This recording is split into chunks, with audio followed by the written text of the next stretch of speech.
So, our topic today is parent or personal assistant, how to stop micromanaging academics and to support your students' independence. Now, from noticing all of the folks who are here and all of the ages who are here, I think that our kind of day in the life that I'm going to describe is going to resonate with a lot of people. So, I want you to imagine it is Sunday night around 7 p.m.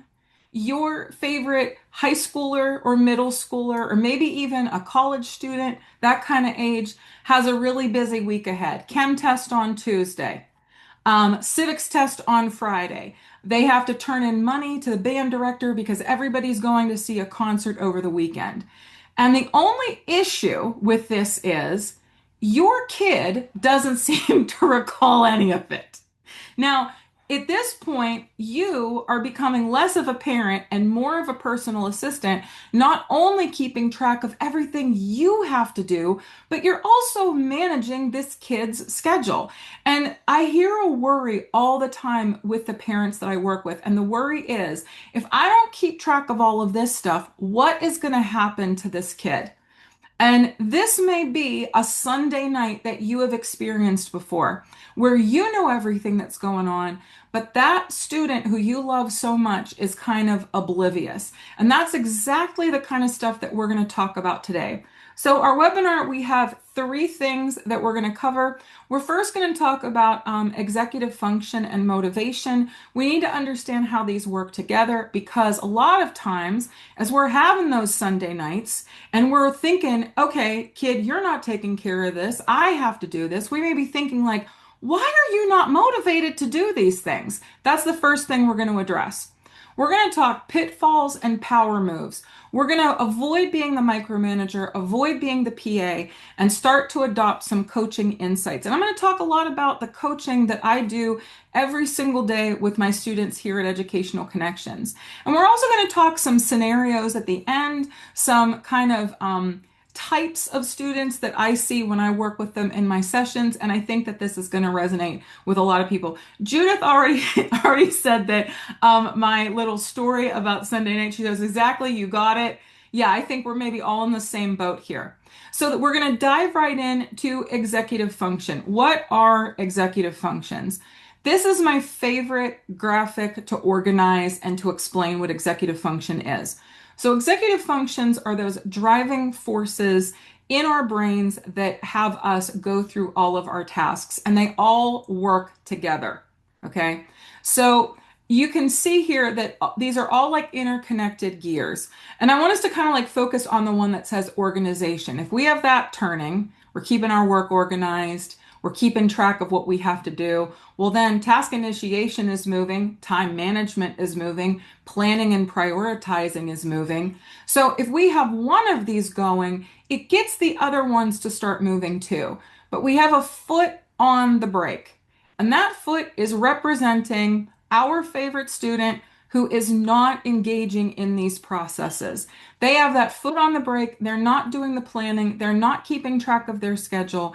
They're not turning work in, and what we do as adults who love our kids, we go in there and we start manually turning those wheels. It's like, okay, well, you're not going to plan. You're not going to get a planner. Okay, I'm going to go through your learning management system. I'm going to do it for you. And then we're going to get all of this done. We start to go in and force those wheels, and it starts to kind of like not work for us. I've had parents describe like tension that they have in the household because the kid isn't doing the things, the parents are doing a whole lot, and there is a like breakdown that's happening. Jennifer is connecting with this. She says that is totally me. Also, as an educator, that is totally me. Where I am going, okay, you're not going to write this paper. Well, I can give you an example of this, and maybe you can do this. But executive function is really tied to motivation. And so when we see a kid not engaged, one of our first things that we think of is, why are they not motivated to do this? And we often think of motivation as like motivational speaker or motivational speech. Unfortunately, adults really can't regulate a kid's behavior. We can't regulate anybody's behavior. It's not just a kid, it's another human being. So as we're trying to manually regulate, as we're trying to force those gears to move, we are not helping with motivation as much as we think we are. The thinking that we have is so logical and caring and loving. And I've had parents describe this as, I'm going to show my kid how to do this. Then they'll know and they're going to be able to do a good job. But sometimes what we're actually communicating, it has negative effects on self-efficacy and self-regulation. So self-efficacy is so important for motivation. It is a belief about one's ability to succeed at a particular task. A lot of times you will hear the kids that you love talk about their self-efficacy without them really knowing it, or maybe without you knowing it. So maybe you have a kid who isn't doing these tasks and will say things about themselves like, well, see, like, I'm just really lazy. And I do a bad job with that. I can't ever remember anything. I can't keep a planner neat. These are actually all statements of their self-efficacy, how they see themselves in these tasks. And what they're really communicating is their belief that they cannot do this. It's then really hard for a kid to engage, or really anyone to engage in self-regulation. If you believe that you cannot do a task, why even bother? And sometimes we can think, well, I mean, there's things that would be impossible for us to do. Like, like the Olympics were just over. Like, well, there's no way I could do that kind of like, an ice skating routine like that. But even there are smaller things that we engage in where we don't believe we can do them. And one of those things may be these kinds of organizing tasks. Further, if someone is going in there and regulating those executive functions for you, another thing that starts to happen with motivation, with self-efficacy and belief is a kind of like thinking of, well, why bother? If somebody else is doing this for me and I believe I can't do it, I have no motivation to even try. And what I'm describing here is our pitfall. So we're going to talk about our pitfalls and our power moves. And the big pitfall that we want to start to get a handle on is micromanagement. So when I was learning about this topic, I know about it from the education side. I also did a deep dive into micromanagement in the business world because I realized I'm talking to, other grown-ups today. And so maybe we can think about this. Maybe we think about it in terms of education, but maybe we can also kind of like bridge a little gap here and think about it in terms of work. And I'm going to talk about this interchangeably. So whether you are a student being micromanaged or you're an employee being micromanaged, it often is perceived as being very negative by the person being micromanaged. So if you're the employee with the micromanaging boss, you hate it. If you are the kid with the micromanaging teacher, oh my God, you hate it. The other thing that happens is the person that is engaging in the micromanagement, whether it's an educator or a boss or a family member, they start to feel resentful. Like, why am I doing all of this work? Why will you not do this stuff? So nobody wins here when it comes to micromanagement, and we have to recognize that and address that. For the person being micromanaged, and now I really want us to think about those learners that we love so much. Micromanagement always leads to three incredibly negative outcomes. First, it leads to lowered motivation and creativity overall. And we talked about motivation. Okay, so this is why we're linking these together. Because if we're having a motivation issue, micromanagement could be something that could be contributing to that. I'm not saying this is like something, oh, like somebody's causing this. I'm saying it's a contributing factor. Micromanagement also leads to learned helplessness because it's like, well, if somebody else is doing that and I believe I can't do it, I can't possibly pick this up and start. And it leads to apathy overall regarding tasks. So we don't even have kids who are engaged or who want to engage in these kind of like academic things. So we have to recognize this pitfall. But another thing I hear from parents all the time is that it is almost impossible to parse out what's going on. So Here's the reality of where we are right now as adults with kids that we care about and that we're working with. We are constantly bombarded by everything that they have to do. I don't care if you're a teacher, I don't care if you're a parent, grandma, grandpa, whatever. You are getting alerts, haptics. There are sirens in the distance because of the things that are coming from the school. I mean, I don't know if this is going to resonate with anybody, but I mean, I know for myself as an educator, it is just nothing but alerts. I have had parents say to me things like this. Well, I'm getting all these emails and it tells me I have to do this civics homework.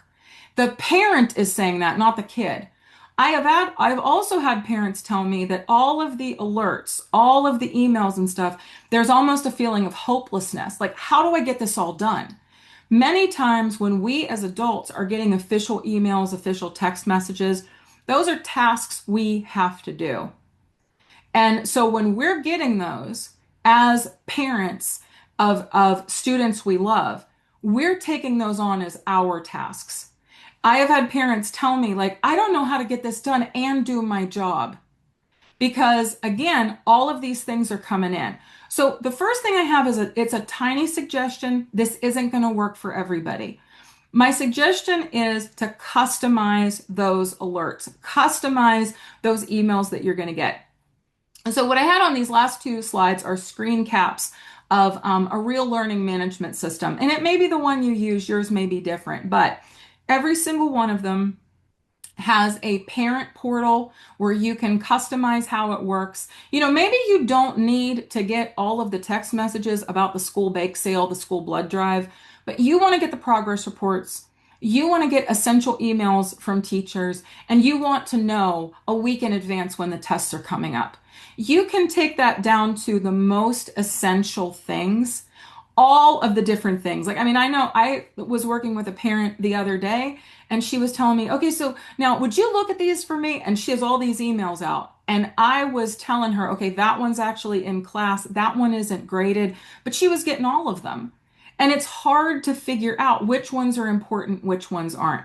So this is a little like mini strategy to help calm some of the noise on the parent end, because this is exhausting. But this isn't going to mean that a kid is going to automatically do their stuff. So we have to start to get into our power moves. If we don't want to be the personal assistant, maybe we can take some great strategies from the coaching world. And this is what I do every single day. I'm an executive function coach with Educational Connections. I am also an instructional support specialist. I am so blessed to get to do webinars and talk to all the folks that are here today. And so every single day, I am working with students, engaging in coaching processes. Coaching is fundamentally built on hope and optimism. And it's built on the person being coached. So it's built on the goals of the student. And we can even, as I talk about this, think about times where you've been engaged in athletic coaching. Maybe you did basketball in high school. Maybe you're a Pilates person like I am, and you get coaching for that type of exercise. But overall, we're hopeful, we're optimistic, and everybody that has been coached comes in with their goals. Now, sometimes for kids, the goals are a little bit bananas. I've had kids when I'm coaching them, and I'll say to them, okay, we got to set a goal for you. And this is like I'm thinking about a kid I started working with about 3 years ago. And her first session, she had about 12 missing assignments. She didn't have any like planning going. And I said, okay, let's set a goal. And her first goal was, it's going to be all fixed by Friday. And we were meeting on Sunday.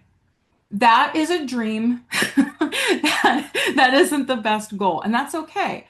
I can model behavior. I can coach the student. I can observe what the student is saying. So that student is actually communicating to me that they want this all taken care of, right? And they would want a quick fix. I can then model a better goal. You know what? We're going to get things better by Friday. What if we set an initial goal? I can see, you're sharing your learning management system with me. You have a whole bunch of assignments that are missing. What if we set a goal to work on one assignment per day and turn in one assignment per day? How many do you think you could get turned in by Friday? Okay, you probably could get like five turned in. What if one's longer? How about if we set a goal to have three turned in by Friday? Now we're modeling a better behavior. We're taking the dream down to a manageable goal. We're providing lots of feedback. And then when the kid starts to move through it, we are always pointing out what is working and what is going well. So in that, I mean, that student, she and I worked together, like I said, for like around 3 years. After that first session, when she came back, she was like, okay, so I didn't get the three turned in, but I turned in two. Rebecca, tell me everything about that. What made you successful? Oh, I notice that you did the work in the classes where you already have the best grades. I notice you talking to me about using your notes to get the work done, pointing out what is working well, and then transferring that over to other sorts of tasks. So Nina just says, my child refuses to have any goals. What then? Your child has goals. We have some conversation starters. Sometimes when students do not communicate that right away, it's a way to, it's an avoidance behavior. I would bet dollars to donuts, Nina, that you're in your particular situation, it's easier not to say what you want than to say something and then have to do something, or you could potentially fail. Sometimes, and I think too, we're all talking about teenagers. Sometimes you run up against that, I don't know, kind of thing. You know what I mean? So, that type of thing right there, when we're working with teenagers, we got to pull from anywhere. Sometimes we can pull from things that are outside of academics and then weave those into academics as well. But in the coaching model, one of the big things that's difficult for us as adults who are capable, who can get everything done, is realizing that the coach doesn't play the game, but the players do. Coaching is also wonderful because it has a gradual release of responsibility. So even if we think about sports, you are not taking some little pipsqueak, some seventh grader who just joined the football team and sending them in to the big game. You know, we are making sure that we are coached, that that our students have strategies, and we can gradually give them more responsibility over time. And that's one of the other power moves that we're going to talk about. So, when I was just talking about the great question that Nina asked, I was talking about how sometimes it's even hard to elicit things from the kids that we love so much. That's where conversation starters can be so powerful.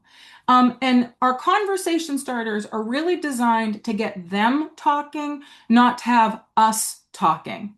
And believe me, as a coach with educational connections, I get to see kids work all the time. So I actually want to start about like with the last one, the one on the right of the screen that says, "What's most important to you about your work?" My knee jerk when I see the kids work is to look at the grade and go, okay, well, that grade that you have right now in science class, that is unacceptable. We're starting there. That grade is too low. You have 14 missing assignments. We're going there. Okay? Because I'm very grade motivated. If I could have anything in the world right this second, I would want an A or a puppy. Okay? So I guess I'm puppy motivated and also grade motivated. But when I look at work, I am always in my head. And I'm thinking like, well, you need to get those grades up, right? But what comes out of my coach mouth, the grade lady stays in the crazy brain. Out of the coach mouth comes, talk to me about what's most important to you about your work. I have had kids tell me things that I personally do not believe in. I've had kids say, well, I just want to get this done because I want to play video games later with my friends. Okay, the kid has identified a priority. It's not my priority, but I can work with it in the moment. And I also know that as we grow together, that can change. That can also be really valuable. Okay, you want to play video games with your friends. When does that start? How much homework do you have? How much time do you have to devote to your homework? So now I can take that goal that is not mine and I can coach them through getting the work done. And then they get to do the thing that they want to do. I'm not saying it's going to be like this forever, but sometimes we can use what's currently motivating the student to try something new. And then we can reflect on that later and say, "Oh man, that workflow actually really worked for you. You got all that done and you got to play with your friends. Can we make a plan for that like maybe 3 times a week on your gaming nights so you have all of that stuff done?" That can then be really motivating. The other thing that starts to be motivating is having that work done, better grades in the classroom, better attitude of the people around you in the classroom. Overall, now you can see yourself differently. Another one that I always do when I'm looking at kids' work is, wow, it looks like you have a challenging week. Where do you think you could start? Sometimes kids don't know where to start. If they have been having their teachers and the people in their lives like go through everything with them, it can be hard for them to parse that out. I'll often give them 3 to 4 options like, hey, I noticed you have reading to do. You have a vocab test to study for. And I see that, you have to get that letter, that email to your scouting leader. Which one of these do you want to start with? And then they can reflect on that. I want to start with the email to the scouting leader. Tell me why. Well, that one's only going to take me like 5 minutes and I can get that done. Okay, cool. Then what would be the second one? Then what would be the third one? And then hearing their reasons. Another great one, do you want some help getting started? How can I help? A lot of times, the initial thing we're going to hear is no. Hey, do you want some help getting started? This is me all the time in sessions. Do you want some help getting started? No. I have a couple kids that we've been working together for years now, and they still initially don't want me to help. So, what I've done is I have a little pattern with them where I'll say, how about if we do 10 quick minutes and I want you to put down like the 3 or 4 things that you need to do, and then we're going to check in and I want you to tell me about your plan. Are you comfortable with that? You know? That is something that can be really powerful because it gives them that independence, but it also gives you a way to like discuss things. These conversation starters, we're going to have an ebook that we're going to link at the end of our webinar. Oh, and it's in the chat already. As if by magic. We have more conversation starters. And then we have also suggestions of that like gradual coaching release. Like how do we identify the things like to give students? And we're going to talk more about that right now because we're going to get into our scenarios. So I have 2 little scenarios here. For each of these, we're going to talk about those conversation starters. Also talk about more ways to generate reflection. Anytime we can generate reflection, we are tapping into motivation because we're getting kids to identify things about self-efficacy, how they feel about themselves with tasks. I also want to share one of my strategies for tasks that are like low stakes, which I like to call with my students re-roll the goal. And again, we're going to be using those conversation starters. So here's scenario number 1. This is Noah. He is a 10th grader and he is the type of student I call the problematic planner. This may connect with you. Noah is constantly like, I've got this when it comes to his work. But when he has like responsibilities, his thing is, I've got this, I'll just do it later. It's fine. You don't even ask me about it. And a little bit earlier, I said that tapping into past success is really powerful. This is something where parents have a massive advantage. So, as an executive function coach, I get to work with kids and I am always trying to learn little things about them. Every single session, my question at the end is, what are you doing fun this weekend? Because I want to know what their hobbies are. I want to know, like, what they're into. And I learned things about, like, I have a student on my roster who he's like the Pied Piper. He's getting everything together for, the movie night, the like they're gonna go see, like they're doing their play, but then the school down the road is doing their play. He gets everybody together for that. And so one of the things that I do is I try to tap into other places where they're successful. So I'll say like, Noah, you know what? You're always telling me how you're organizing things for your friends over the weekend. How do you make sure everybody knows where to go? How do you get everybody to like have their money like, meet at the same place? You know what I mean? So those types of things And I think Camilla, you you asked a question, how do you motivate them to do their best in areas where they aren't interested? I think this is really going to connect with that question that you asked, which was beautiful. You can make a little bridge. Now, if your teenager is anything like the ones I work with, as soon as I say this kind of stuff, this is my experience, okay? This is my truth. I will ask the question like, how do you get them to do all this stuff with your friends? And then they tell me, and then I go, okay, I know this is going to be annoying. Do you think you could use those strategies for like one of your classes?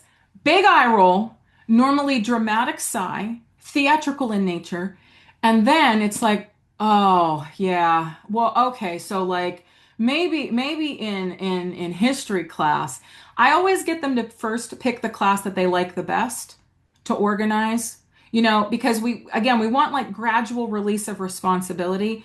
If we can build a bridge between something they're already doing well and we're recognizing that, that's a big part of coaching. Recognize what they're doing well and then say, do you think this applies to what else you're doing?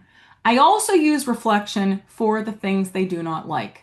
So I have a student currently on my roster who hates his learning management system, hates it with the fire of a thousand suns, will just run up and down the English language, telling me how dumb it is and how much it does not help him. And so I ask a very pointed reflection question. I'm like, so your teachers, the way they organize these things, like, do these systems make sense to you? How could you, okay, so you're talking to me about how much you hate it. How would you improve it? When I first did this with this particular kid, I could see in his eyes that this was not what he wanted. He was like, dang it, wizard, how dare you? But then he started saying, you know what I would do? I mean, all of this stuff should be on this Schoology calendar. And we've been working actually on this together for like a month. And it's been gradual, it's been wonderful. His most annoying class was his chemistry class. And I said to him, I said, okay, what if for 2 weeks you manually put the chemistry stuff on the calendar? I worked with him last night, and that kid was like, oh, I messed up with this calendar, but I think I know what to do now. He had messed up because he had put an assignment on the wrong day. Like it was due on it was on Tuesday, but he had put it on Wednesday, this test. So he had studied over the weekend, but it wasn't like his 100% best studying effort. And I said, okay, what's your plan to make this even better? So what I have to do is I actually have to check it every week. So I think what I'm going to do is like, I'm going to start now, and then you can look at it too. But then I have to check it every week. And it was all based on one of the things that he said he hated about his learning management system. Sometimes you can like these are the kids you love. You know what they love, you know what they hate. You can leverage that. You know what? You're always telling me what a jamoke this teacher is, the way they organize things. What would you do to make it better? That is actually a great thing for our teenagers because developmentally, they are ready for more of that independence anyway. Give it to them. Allow them to be the young adults, the emerging adults that they are. This has worked for me many times. I always try this one. I also want to talk about, so this is our first little scenario. Now, our second little scenario, I do have a college kid in here. Because if there's one thing that I know about parents that I talk to is if you are taking over all of these tasks for your kids, there is a worry in your mind that goes something like this. Good God, what happens to this kid when they're in college? Because if you're doing all this work for them, you are envisioning a college experience that is not the best. So I work with college kids that deal with executive function issues and that deal with these types of things. So I want to talk strategies for this. So this is Skylar. Skylar is my forgetful college kid. Um, and he is consistently forgetting about key processes, adding funds to the dining card. And this is the kid who is constantly surprised that there is no gas in the car.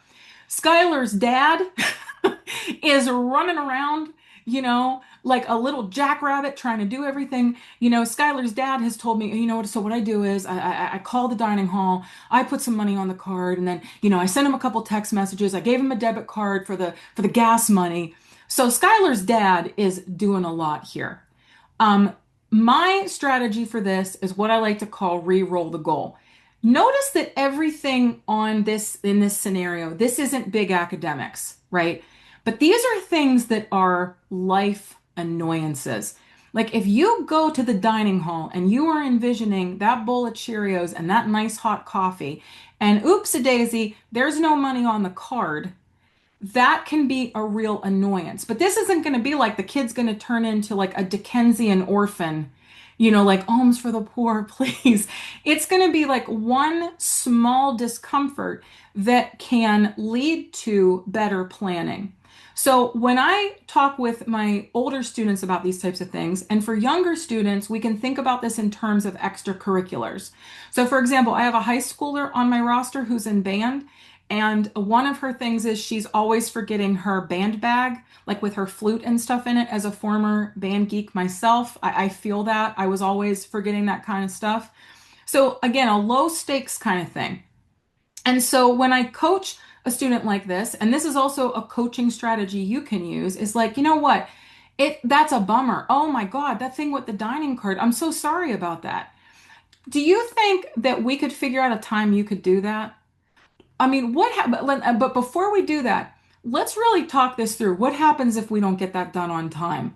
What happens there? When I talk with high schoolers about this, like the student I just mentioned, I asked her, okay, so the band bag, you're telling me you're always forgetting it. What happens if you don't remember it?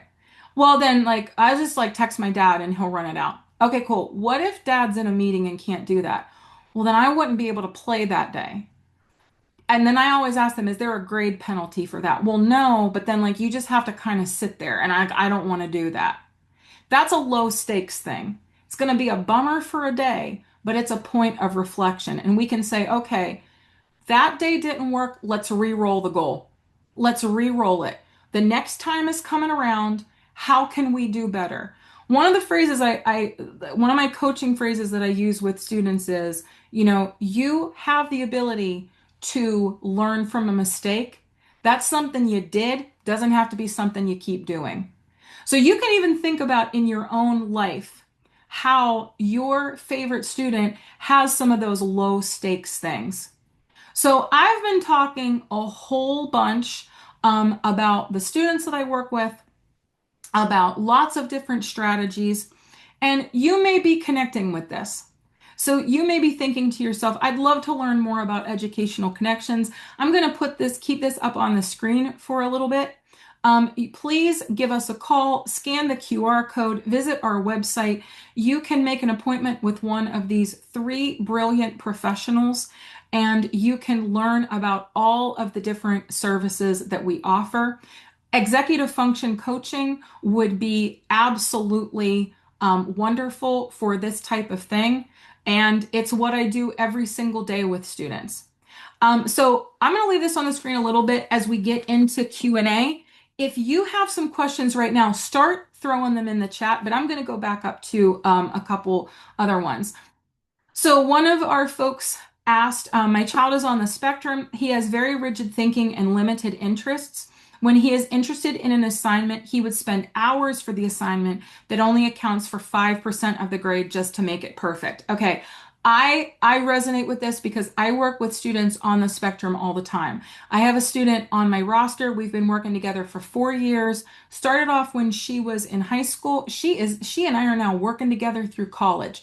And one of the things that I have found to be really a really great way to go is to leverage that special interest, to leverage those things that the child is really passionate about. So my student, one of her special interests is everything about the country of Wales. It's the legends of Wales, the Welsh language, the history. And one of the things that I always encourage her to do, especially like in her history classes and things, is to use assignments, like use papers like, hey, can we Here's your topic. Is there any way that this could relate to whales? Even if you write about whales for like a paragraph. Another thing, so this semester she's taking a French class, and this has been another great way for her to engage in that class. Has been okay. You have to write some sentences. Ask your professor if you can write them about anything. Maybe you can write them about some of the movies that you love, or like some like she has like this amazing sense of humor. So she's been asking her professor if she can write her sentences as jokes, if she can use like more colorful vocabulary. So that is a great way to tap into that with our exceptional students. Because that to me is a superpower. I know what these particular students are really interested in. Why not use that to their benefit? You know what I mean? So I hope that is a good way like to, to connect with you for that one. Okay, I see there's some more stuff here in the chat. Okay, what about the kid who has executive function in school but just cannot do anything at home? So that is that's a big one. Um, that is something that has a lot of different facets to it. Oh, sorry about that. I clicked something on my computer. Okay. Um, so sometimes what happens is the classroom is not always a place where kids can focus and get work done. Um, and that would mean if they can't focus in the classroom, that means that they're going to be taking a lot of stuff home. But actually, I'm realizing that I'm getting a little bit tongue-tied because I realized I misread Lindsay's question, so I want to start over. So Lindsay's talking about a kid who has executive function in school, but then can't get anything done at home. Okay. Home, home is where the fun is, right? And sometimes students will have a thinking that's kind of like, why do I have to do this all? Like, why do I was just at school? Why do I have to do this work at home? There's a couple ways to go here. One of the strategies that I'll use is I will look at the student's schedule. And I'll notice, okay, you have a study hall, you have this class where you have work time, you have this class where you have work time. So I have a student who just recently joined my roster, and he was having this problem. He's a high school senior. He was taking all this kind of stuff home with him, but then he couldn't get anything done. He had classes where he was getting a lot of the work done and everything, but others where he wasn't. And so, what I started to talk to him about is how do you want to spend your time at home? He did not want to spend his time at home doing homework. So, then my next question was, is there a way for you to get everything done in school? There really wasn't. He realized there was going to have to be some homework. So then we started talking about, okay, how much time does it actually take to get things done? How much time do you want to spend each night? We planned out that we could spend like maybe like 2 hours, he could get everything done.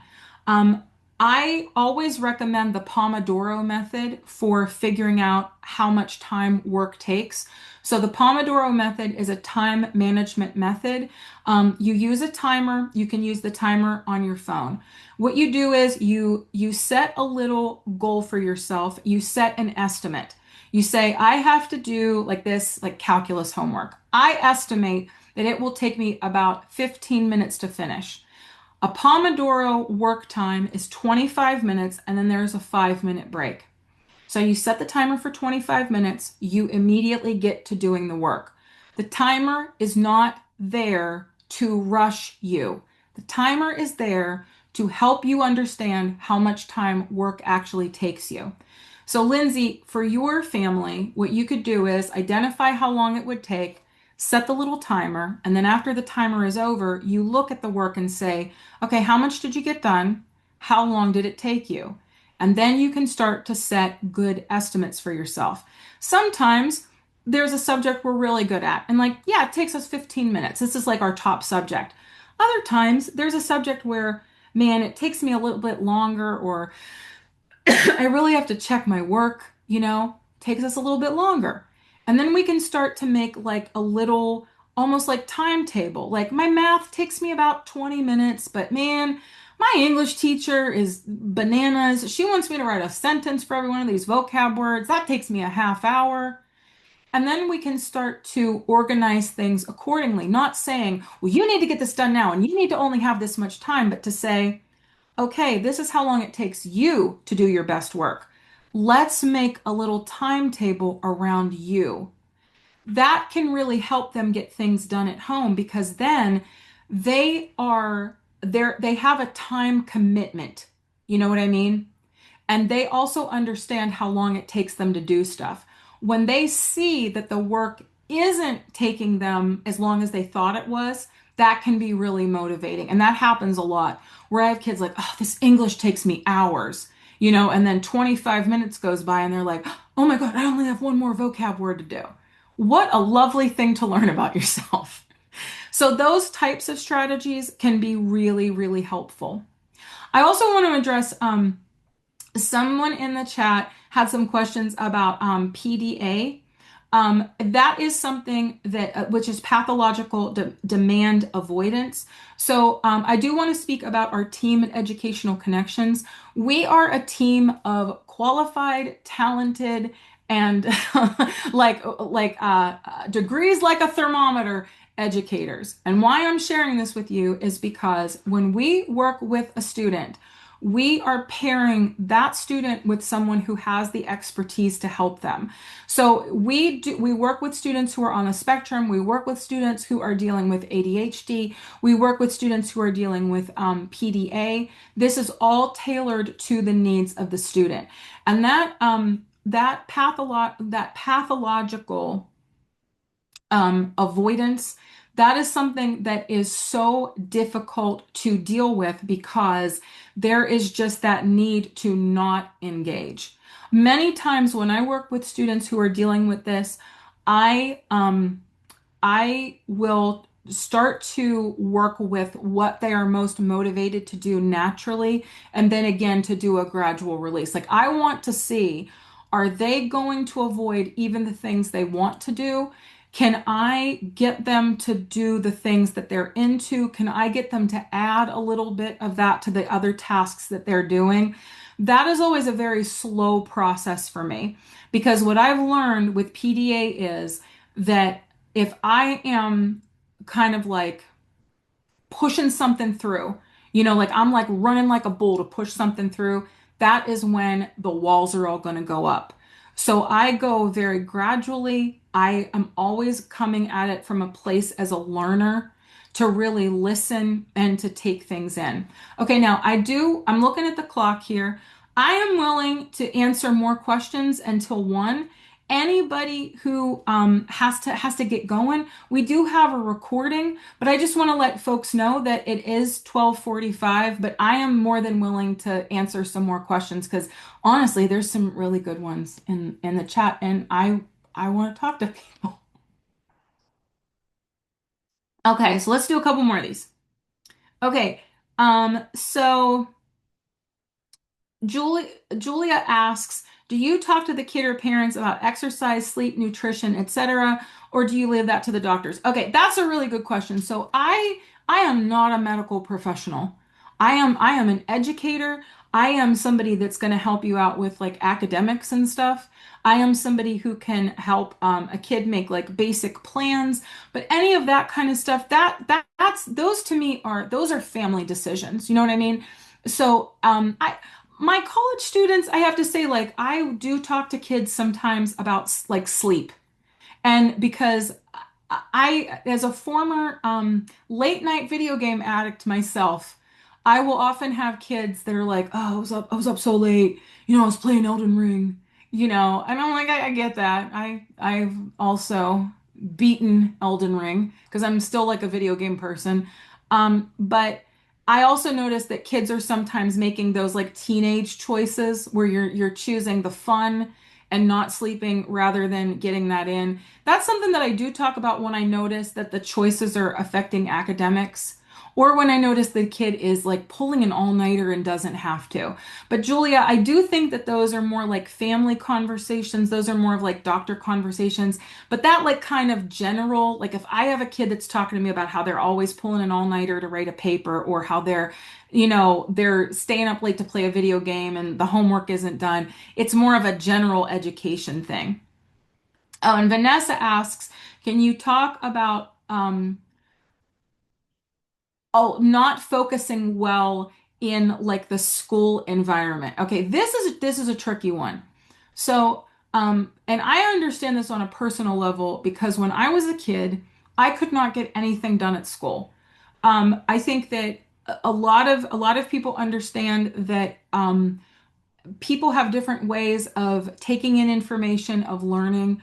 When I was a girl, I could not focus. Like I could, if it was too loud.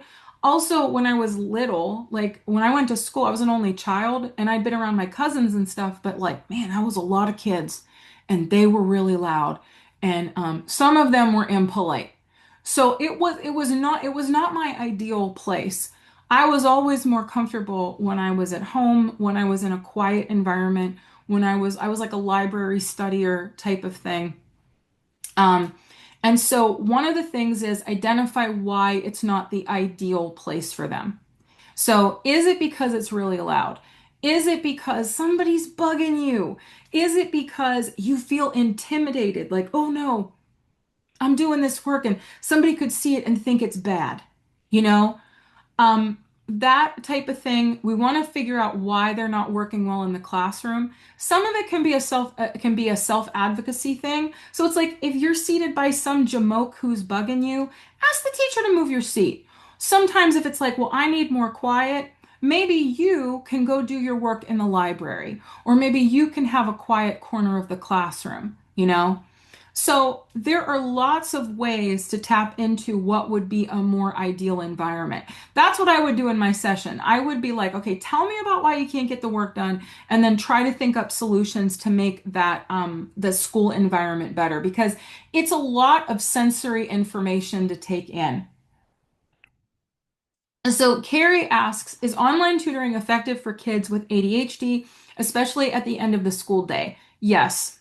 So our online sessions, we have four parts that we go through, and I'm also gonna say yes, Carrie, because the all of the students on my roster, and I'm working with over 25 kids right now, are all dealing with ADHD, and we are making tremendous progress together. And I can say that for the hundreds of kids, probably more than hundreds with our team that are dealing with ADHD that are working with executive function coaches. So we use a platform called Lesson Space. There is tons of information about this on our website.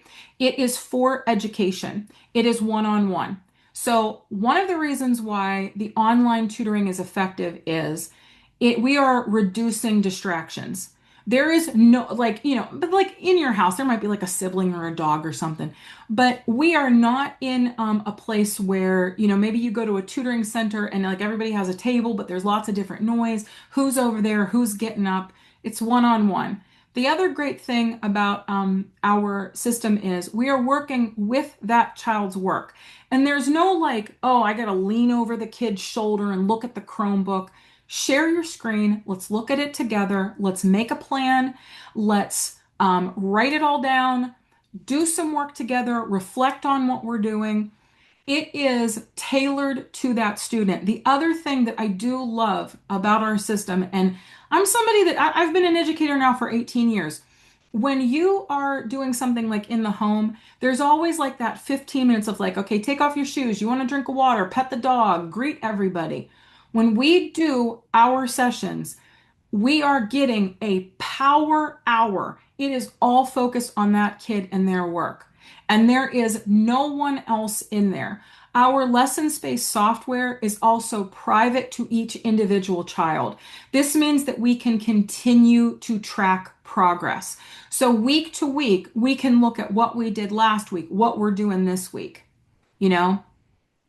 So I have to say, in all of my experience as an educator, I am I am blown away by how what we do at Educational Connections really serves the need of every single child. Okay, so Lindsay asked another question.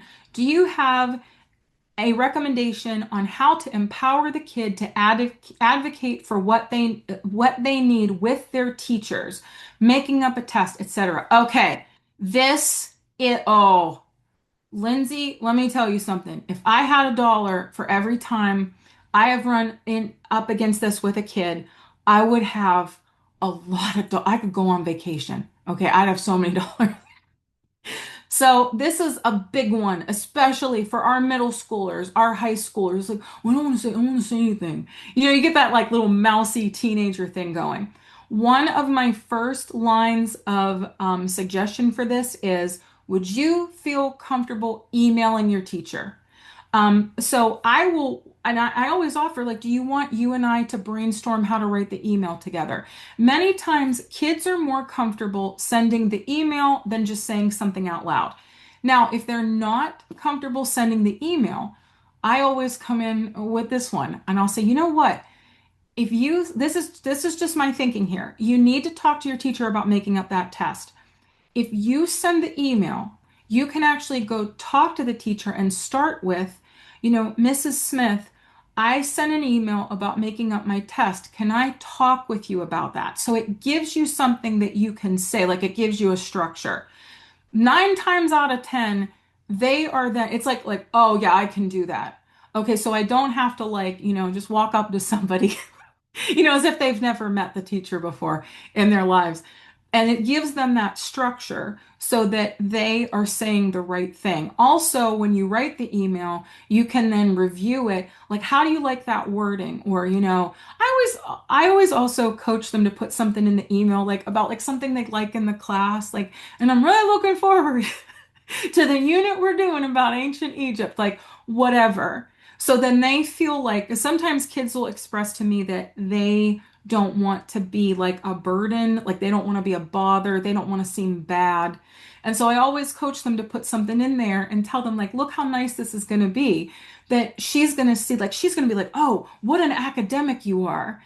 Talking about what you like in class, talking about, this thing that you need to do. So one of the things I do love about this modern school that we live in is the ability for kids to be able to email their teachers because I do think it's so helpful with self-advocacy.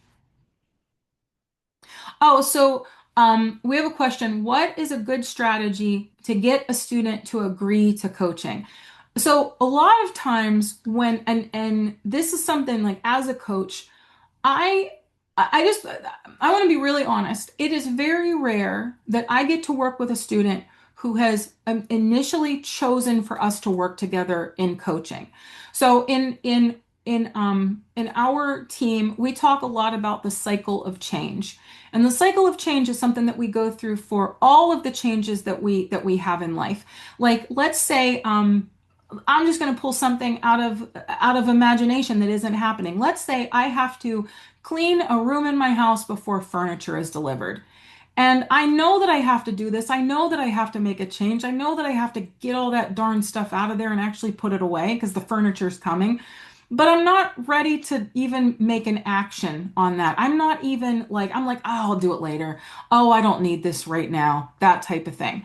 It's okay if a student, when you talk to them about coaching, is like, well, you know what? I maybe when I'm in college I'll do it, or let's do that next year when I'm a junior. You can always like try it out. Sometimes, I mean, like even right now, because we're in midterms, this is a great way to try coaching.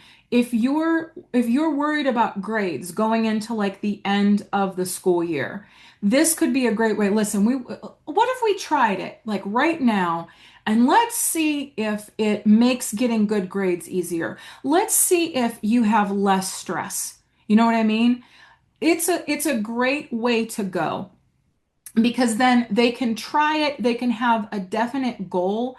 But again, it's really rare because all of our teenagers are in that independent stage. It's okay to have it where, would you be willing to try this for a while?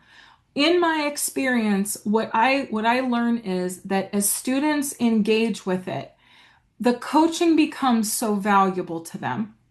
It allows them to have more confidence in themselves. I got an email the other week from a parent I worked with, his daughter all through high school, and she's in college now. And he wrote me to say, "You're one of the reasons that my daughter is doing so well in college."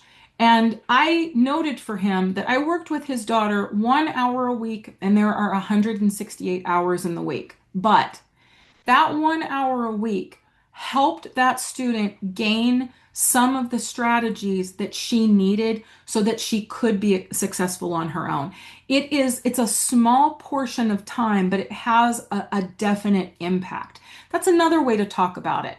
Because there are 168 hours in the week. Like, listen, we want to try this. It'd be 1 hour. Let's see if it works from now, which is, like the middle of our spring to the end, like getting us into summer. Let's see if it has an impact. Okay, and then I think this is going to be our last one. Um, so Judith says, I have a child that is pleasant. Yes, I did that, but has real memory issues and forgets to complete the homework assignment or turn it in. Okay, I have students like that on my roster. One of the things that I try to do is I try to figure out a way to help the memory that is on their terms. So I have a student on my roster who like will lose a plan. Like, you can get a planner, the kid's gonna lose a planner. So that ain't gonna help. But then we identified that she has a sketchbook, and the sketchbook is always on her person. She also always uses post-it notes for things. And she'll write post-it notes for herself, like put them on her mirror, when she wants to, remember something, like for like little like spirit days and stuff at school. So that was something that I observed. And then I said, what if we put some post-it notes in your sketchbook? So we find something that the kid always has, and then we add on something where the kid can have that as like a memory, like a little like memory supercharger type of thing. So Judith, I don't know if that's gonna resonate with you, but there has to be something where it's just what they're already doing, but we're using it for a different purpose. Maybe they have a binder that they always carry with them. I have had kids, I have one student on my roster who has a clear phone case and will put a little piece of paper with a reminder like in the back of the phone so they can see it. It doesn't have to be anything fancy. It just has to be something to help with them. And I can tell from the way that you talk about this kid that you love so much that this is a kid who is putting forth a valiant effort, but is kind of stymied by the fact that just like your memory isn't the best.